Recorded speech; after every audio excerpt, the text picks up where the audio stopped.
Jamal Murray. The man gets a bad rap. The man is overshadowed by Nikola Jokic every single year, every single game. And it makes sense.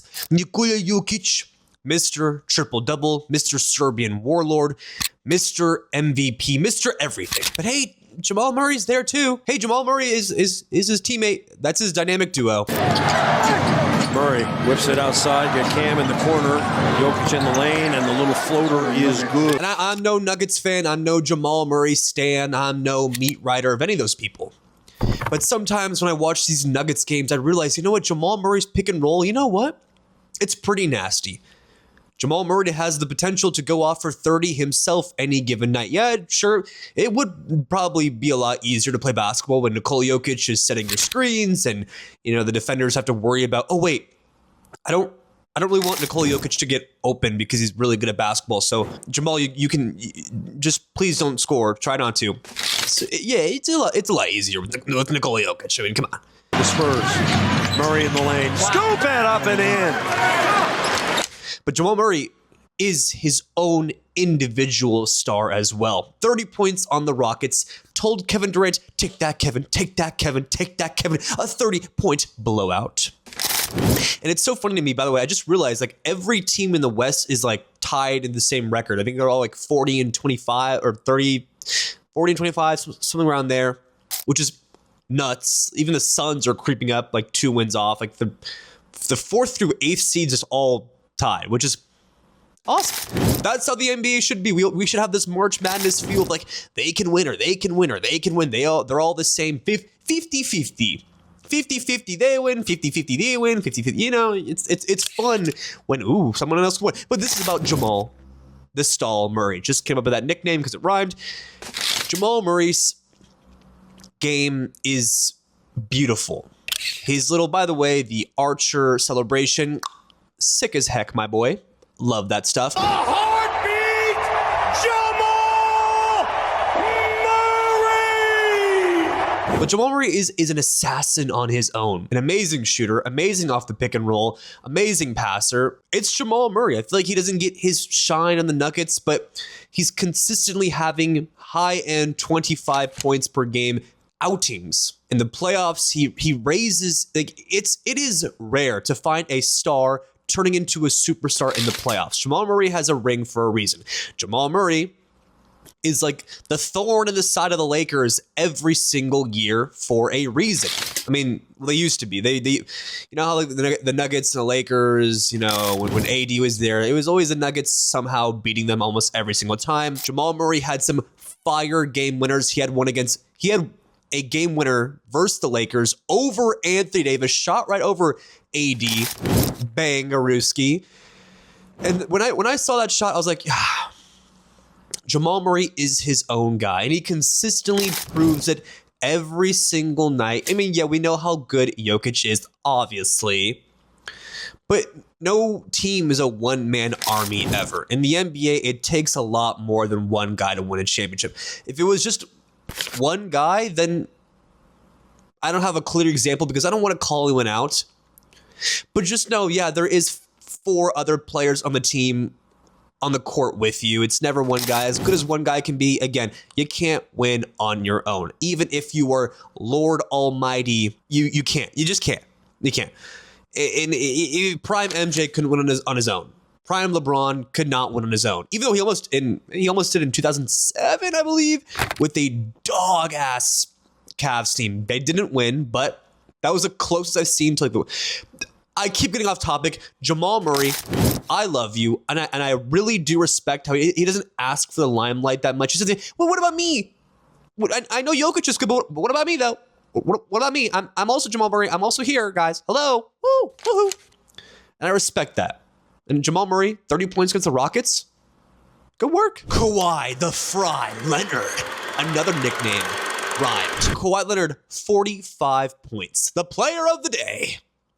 Him and Darius Garland, and I mean, the Clippers are what? The only team in franchise or NBA history to be, I think, 15 games under 500. And now look at them. They're They're just over 500. They've had a monumentous, yeah, I'm learning big words every single video, a monumentous comeback in this season. And it's Kawhi. It's Kawhi. Dylan Brooks just said that, like he was on someone's stream yesterday and said that he doesn't even want to waste his time guarding Kawhi because Kawhi is going to get his regardless. He says he goes into a different mode. And for Dylan Brooks to compliment someone, that means they must be that genuinely insane to the point where Dylan Brooks even has to say, you know what? Yeah, props to you, my guy. Props to you. Kawhi Leonard is still a different beast. This man, when healthy, is feeding families. He's feeding Steve Ballmer's family as he speaks. Imagine Steve Ballmer, who is the Clippers owner, by the way, the guy that goes, yay, when the Clippers win. Imagine how depressed he would be if he didn't have Kawhi. He would be down horrendously sad to watch this team. Knowing the Paul George thing didn't work out, the James Harden thing, but Kawhi Leonard is still kicking. And knock on wood, he's healthy. Knock on wood, please. Let's not jinx this time. Kawhi is healthy. Oh, I need to shave. Well, I look disgusting. I'm sorry, by the way. You guys don't deserve this. The coffee has amped me up this morning. I just finished the espresso shot, and I'm wired on the fact that I'm happy for the Clippers. I'm happy for the Clippers. There's not many Clippers fans out there, but there's a lot of people that can respect Kawhi. And it's fun when teams, even if it's the Clippers that are in, high level areas like LA, like Miami, like, the big three, LA, Miami, New York, where every 23-year-old guy or girl wants to move to after college, to one of those big three. But you know what? Tennessee is pretty cool. Doesn't matter. I don't know why I give these random things. I'm sorry. But Kawhi dropping 45 and continuously playing this well and still healthy. At least, he knows the Clippers aren't contending for a championship, but I would love to see it before he retired. I would love to see, and I hate to say I want to see him go. Should I stay or should I go? Kawhi should go. Because, how much longer are we going to get this Kawhi? Like, we've seen right now, we're literally seeing with our own eyes how when he's healthy, it's a shaboinka loinka. It is genuinely nuts. He's still that guy, still palming the ball in one hand, the fake scoops, the dribble score. It's nuts. The guy elevates his game every single year when he's actually playing basketball. He's still the claw. He's still a good shooter. He can still make free throws. He can still do literally everything. He can still jump out the gym. He's still a high flyer.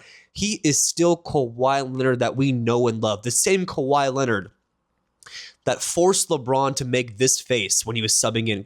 It was when LeBron was in Miami. LeBron goes, he sees Kawhi subbing in, goes, oh, no. Remember that famous little clip? Like, that's still the Kawhi today. Somewhat. It's still that Kawhi Leonard that struck fear into the king, LeBron James. And I appreciate what he's doing for this Clippers squad, who has, the Clippers somehow have every good, just a bunch of really good role players. They got Chris Dunn, Derek Jones Jr., John Collins, a couple of new guys. But it's not enough to get over that.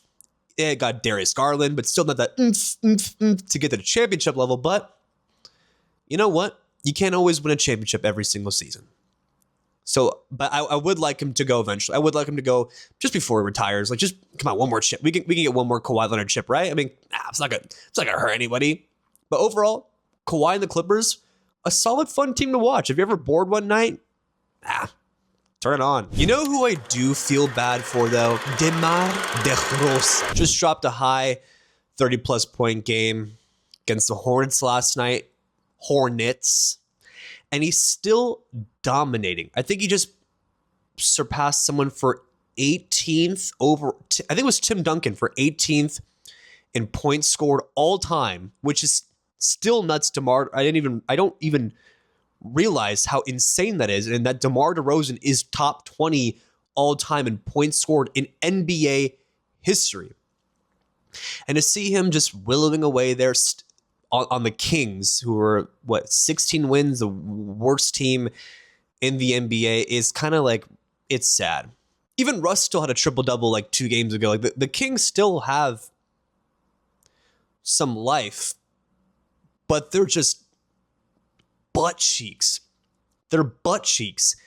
And I'm watching DeMar DeRozan just sit there and still have DeMar DeRozan type games where we can clearly see his game is, it's beautiful. The mid-range shots, the ability to fake, step, under, bang, DeMar DeRozan, classic mid-range shot that has a 99.9999% chance of going in every single mid-range he shoots. And he's still in the NBA, and he's still DeMar DeRozan. He's not the, prime, obviously, but he's still pretty dang good. And I escape from Sacramento. Why would you want to go out like this, DeMar? Do anything you can. Request a trade. I don't think anyone's going to be upset with a top 20 of all-time point scorer wanting to go to a contender right before he retires, bandwagoning, whatever you want to call it, to win a championship, or at least compete. Because obviously playing on the worst team in the NBA right now, to have a legend there, to have a legend be dealing with that right now, it's kind of sad watching him. I'm like, wow, you can still see it in him. You can still see the fight. There's still some spark in his eyes. The spark hasn't left him quite yet. He can still play basketball. He could still play the beautiful sport, and he's just stuck there. Russell Westbrook, I wouldn't say he's stuck there. Let's not get into Russ. I love Russ. Okay, his name is Westbrook, not Westbrick. But DeMar's still showing a hot, sexy game. Like, it's still elegant, and he's dealing with this team that just wants to lose, and then they're in Sacramento, and they're just not competing, and it's just seeing a nice old man willow away into the ether, and I don't want DeMar to retire there. I didn't really I respected him. I didn't really realize this until I kept hearing how he's passing and breaking all these points records, and I'm like, wow, DeMar DeRozan deserves more. They traded him from the Raptors for Kawhi, and Kawhi won a championship the same season he was gone. I'm like, wow, DeMar DeRozan has dealt with a lot. He's dealt with a lot. He deserves a little sugar, right? Whatever they call it. Thank you so much for watching. Chosen Sports is at war versus ESPN, and we are fighting every single day to be bigger than them. So please subscribe and support our channel every day. It means a lot.